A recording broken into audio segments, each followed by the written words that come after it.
What is up, y'all? Welcome to the full bro day workout, and I'm sure a lot of you are wondering, what the hell is a bro day? Well, you're going to be finding out if you watch this video. Now, to put this simply, it is a day for bros. It is a day where your inner bro gets unleashed onto the weights.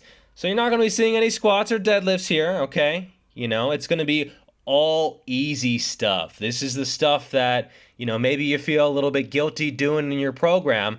I just put all that stuff on this day. So it's a little bit of arms, it's a little bit of delts, maybe a little bit of lower body, but nothing crazy. It is essentially the easy stuff. So I put all the easy stuff on one day. Now my current split is day 1, legs, lower body, day 2, chest and back, and then this third day, my legs are not recovered yet, and so I have this bro day. It is a very easy day. There's nothing neurologically draining, nothing taxing the CNS, nothing taxing the joints. There's nothing really heavy or compounded. It is easy isolation movements. Now it's still hard, okay? You're still absolutely stimulating muscle growth during this workout, but it's nowhere nearly as demanding as something like a squat or a deadlift or a bench press or even pull-ups or something like that. I got this idea a while ago from Brett Contreras, and I do it a little bit differently than he does, where I do it probably a little bit harder. It's not just, sort of getting blood flow, but it's an actual full day of training where, the sets are pretty demanding, but it's also not as demanding as the other 2 days. This is the easiest day in my 3-day split by far. All right, so here you see hammer curls. I'm warming up, just getting some blood in the elbows. A lot of influencers, right, or fitness people, they won't necessarily show the warm-ups, to the point where I get questions from beginners and they don't warm up. They're just like, yeah, I go right into the working sets. They don't even know what a warm-up is. You have to get blood into the area. Don't be afraid to do multiple sets of 20 to 30 fairly hard, okay? It shouldn't impact the later sets very much. And if it does, well, then it's a sign that you should probably do more of that. Maybe you'll be weaker in the very short term, but you will adapt and you will benefit from those extra sets and being fully warmed up and ready to go. And if you're not a power lifter, your strength on a given day, on a given lift, on a given movement, in any given set is not that important. I think it's more important to be warmed up, ready to go, and you're moving well, and you can actually get the most out of those sets. And it's nice to set a personal best. It's awesome, but that's not necessarily what actually drives progress, okay? It's the training stress as a whole. And if you are not warming up because you want to be totally fresh for your working sets, I would say you're kind of missing the forest through the trees. This is still a warm-up set. It's somewhat difficult. It's probably 4 to 6 reps in reserve, and it might impact later sets theoretically, but that doesn't matter because it is still beneficial and it will actually help my recovery. All right, getting into the working sets. This is the first working set of cable overhead extensions, and this is the movement that has done more for my triceps than any other movement. They are absolutely phenomenal. I highly encourage people give these a shot. Progress gradually. You might not want to go super heavy at first. You might want to start with a pause in the bottom position with a very, very strict tempo, not bouncing out of the bottom position like I am or using any kind of momentum. But over time, if you can progress to where you're going heavy on these will absolutely show up in your physique. Phenomenal exercise. You can see I'm going beyond failure. I'm trying to get these reps. I know I'm going to fail that last one, but I'm just trying to get a little bit of extra juice from that set. And I'll probably do a whole video on this, but it's the idea of not progressive overload, but regressive underload. So sometimes when it comes to progression, you bite off just a little bit more than you can chew. And I've been so guilty of this in the past so many times, and it usually comes back to bite you in the ass. Maybe not in a week, maybe not in a month, but after a while, you're using far more weight than you actually should, and you gotta regress a little bit to clean things up. Sometimes you don't actually have to reduce the weight on the bar. You can see here I'm having to add a bunch of stuff still. Sometimes it's just using the same weight for several weeks or maybe even several months in a row and just waiting for your form to clean up gradually. So you're actually progressing, not with the weight on the bar, but with your technique, and you're going stricter over time. And I find that this is a perfectly valid way to progress. And I am personally a very analytical person. I'm very methodical, methodological. I like tracking things. I like charting things. I spend half my goddamn day in Excel.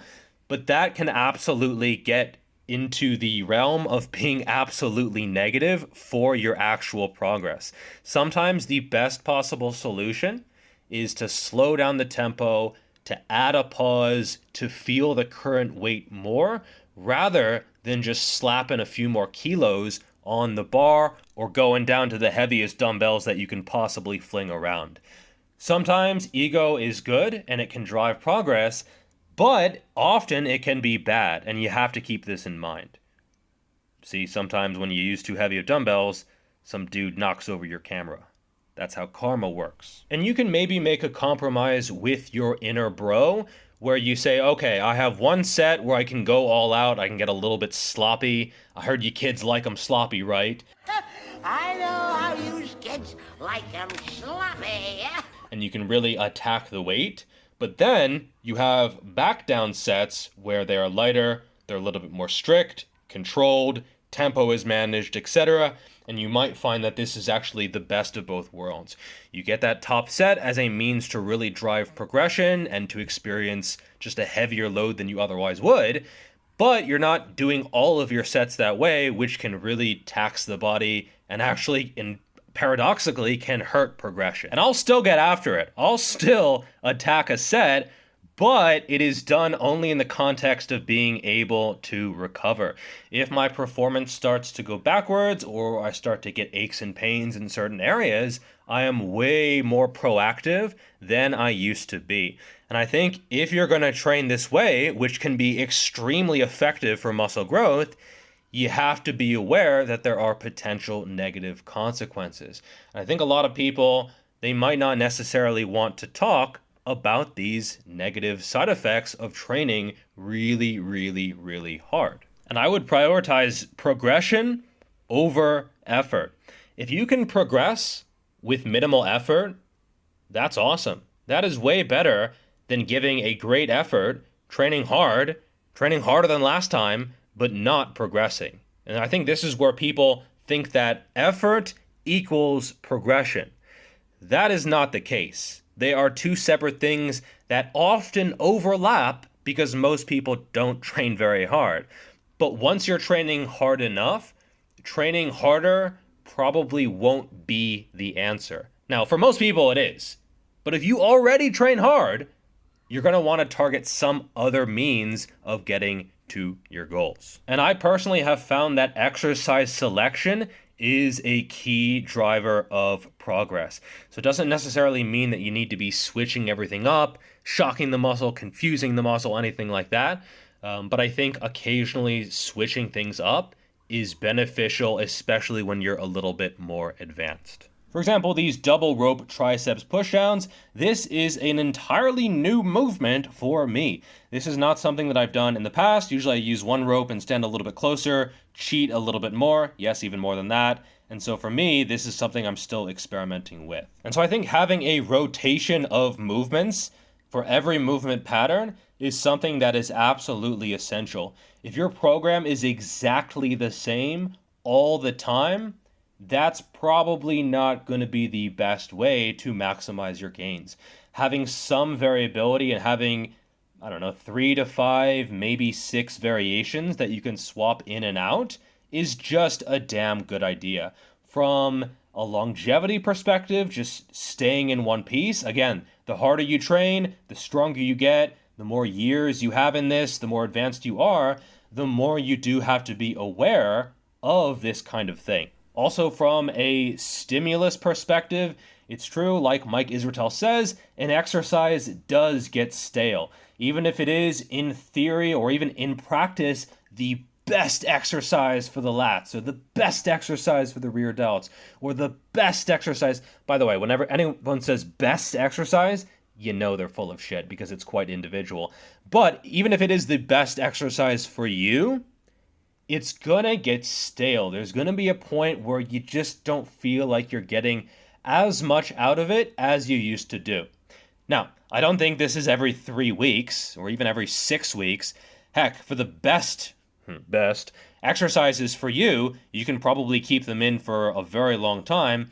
But for your second and third and fourth variations, or maybe even fifth variations, I do think you're going to want to rotate those in and out and swap them at least periodically. Doesn't have to be every week, although for some people that is viable. But occasionally, just take a movement that you've been doing, but you don't really get excited about anymore. You don't feel like you get a lot out of it.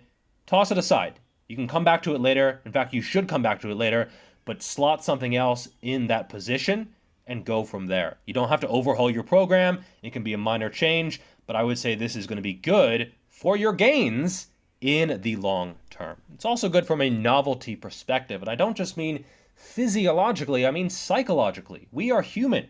We are not robots. We are not machines. We are not an Excel spreadsheet that is perfection on paper, but poop in practice. Ooh, you like that? I like that. Fucking nailing this voiceover. But your program has to be something that is interesting to you, something that gets you excited, something that you can buy into, and exercise selection is a huge part of that. Even if something is the best, quote-unquote, exercise ever, if you don't like it, it's shit. I know that's blasphemy to some people, but it's absolutely true. Even if a plan is great or an exercise is great, it's not going to be great for everyone. And the most common piece of advice that I give to people asking me questions, try it out. Try it out. Unless it's something insanely stupid, which isn't that common, try it out. Should I do pause front squats or normal front squats? Try it out. See which one you prefer. See which one seems to stimulate the quads more or carries over to your barbell back squat more. See which one you like, because odds are my answer is not going to be nearly as important as that crucial critical factor. And anything you see in this video, it's not something magic. It's just something that's being done. So, for example, I got these single arm pushdowns from Alberto Nunez. I'm trying them out. Do I like them? Yeah. Are they as good as some of my other movements? No. Are they good enough to stay in my rotation? Maybe. We'll see. I'll see how my elbows feel. I'll see just how they progress over time. I'll see if they carry over to other movements. It's an experiment. And that is the joy of training. And you know what? If I go to Alberto and I say, hey man, I tried these and they didn't work for me, he's not going to be pissed. He's going to say, well, you know, that's normal, right? Like, different people require different movements because we are all totally individual. And in all likelihood, the plan that you stumble across from your first year or two of training, it's not going to be what you end up with. Even year 4, year 5, it's not going to be the same as year 7, year 8. And even year 7, year 8, where I am right now in my fitness lifting journey, it's not going to be the same as year 10, year 12, year 15. It has to be a constantly evolving entity that matches the constantly evolving organism that you are. And the same goes for your workout split. This is something I get asked about all the time. What's the best workout split? My advice is pretty similar to exercise selection. Try them out, try a few out, and see which you prefer. So try a bro split. A lot of people think that it's just the stupidest plan in the world, but it's worked for a lot of people. Try out a push-pull leg split. Try out upper-lower. Try out full body. Try out the split I'm detailing here, which is legs day 1, chest and back day 2, and then a bro day, as you're seeing here, on day 3, and then repeated through. Try that out. See if it works. Maybe you find that your elbows get too beaten up from the 2 days in a row of taxing them, and it's not working for you. Maybe you find that it's actually good. You're going to have to experiment with that. I like a lot of splits. I like push-pull legs. I like upper-lower. I like this split. I've done full body 3-4 days a week. I've done full body every day. And they all have benefits and drawbacks. But again, a lot of it is going to be super individual. And if you're early in your fitness journey, you're probably going to be easily influenced by other people. Maybe even me. That can be good. It can be beneficial. You can get some ideas. You can, learn how to experiment on your own. But ultimately, it's still your training, and you should train the way you want to train. If someone asks you why something is in your program, you should always, absolutely have an answer for that. And it should be an answer that you can give right away. But you know what a good answer is? Because I like it. I just enjoy it. Why is this in the program? Because I like it. That is reason enough. And so often I get asked, why are you doing this exercise instead of this other exercise? I heard this one is more optimal. I heard this one is better. I heard this one gets better EMG activation. And often I just say, yeah, I prefer this one. I just like it. Why do you do partials? Because I like it. Why do you train near failure to failure? Because I like it. And that is all the reason that anyone should ever need. And ironically, sometimes having a program that is not optimal on paper, but one that you fucking enjoy, actually ends up being better. By some weird paradoxical twist, the plan that you put the most effort in and that you believe in actually works the best. Funny how that works, right? And so if you want to train like a bro, train like a bro, yo. And it's probably going to take a few years before you realize what you actually enjoy.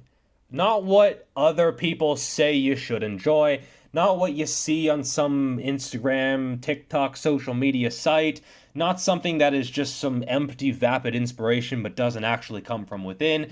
It's probably going to take a good 5 to 10 years, maybe even more, before you get all of that out of your head and actually realize what you truly enjoy doing.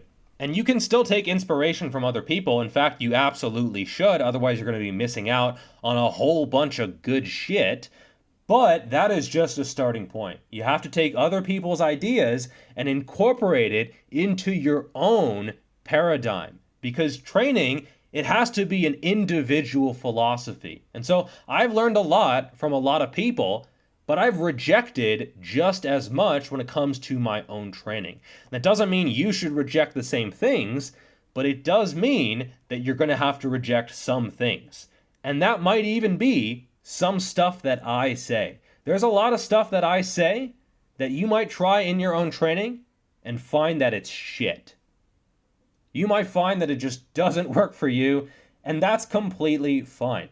It's usually worth trying, as long as it's safe, but you might find that it's just not going to be effective for you, and that is completely okay. And just as your process needs to be individualized, your goals sure as shit need to be individualized as well. I see a lot of people, when you question them about their goals, when you really dig in there and get to why they want to do this, they have no idea. Why do you want to get to 23 FFMI? Why do you want to put on 10 pounds of muscle? Why do you want to lose 23 pounds of fat?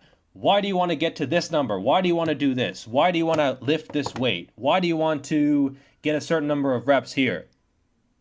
Silence. They have no idea. It's something that sounded good or someone else had a similar goal. And if you can't explain your goals, I don't care what anyone else says, they are shitty goals. So I encourage you to take responsibility, complete responsibility, for every aspect of your fitness journey.